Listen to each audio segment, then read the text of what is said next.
രഞ്ജി പണിക്കരുടെ പുതിയ തിരക്കഥ. രഞ്ജി പണിക്കർ പുതിയ തിരക്കഥ എഴുതുന്നതായി വാർത്ത. മൂർച്ചയുള്ള സംഭാഷണങ്ങളും തിരക്കഥയുമൊക്കെയായി രാഷ്ട്രീയ സിനിമകളുടെ തിരക്കഥാകൃത്തായി മലയാള സിനിമയിൽ തിളങ്ങിയ രഞ്ജി പണിക്കർ വാർത്ത എന്ന പത്രസ്ഥാപനത്തിന്റെ മാനേജിംഗ് എഡിറ്ററായും പ്രവർത്തിച്ചിരുന്നു. പിന്നീട് സിനിമയിൽ അഭിനയ രംഗത്ത് സജീവ സാന്നിധ്യമായി. ഏത് റോളും തനിക്ക് വഴങ്ങുമെന്ന് രഞ്ജി പണിക്കർ ചുരുങ്ങിയ കാലം കൊണ്ട് തെളിയിച്ചു. മലയാള സിനിമയിൽ രഞ്ജി പണിക്കർ ഇല്ലാത്ത സിനിമകൾ കുറവാണിപ്പോൾ. അതുകൊണ്ട് എഴുതാനുള്ള സമയം വളരെ കുറവാണ് രഞ്ജി പണിക്കർക്ക്.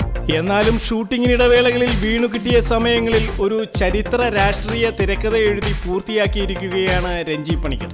ഇപ്പോഴത്തെ അഭിനയ തിരക്കിൽ ഈ തിരക്കഥ സംവിധാനം ചെയ്യാൻ രഞ്ജി പണിക്കർക്ക് സമയം കിട്ടുകയില്ലായിരിക്കും. അപ്പോൾ പിന്നെ ഈ തിരക്കഥ ആരായിരിക്കും സംവിധാനം ചെയ്യുക?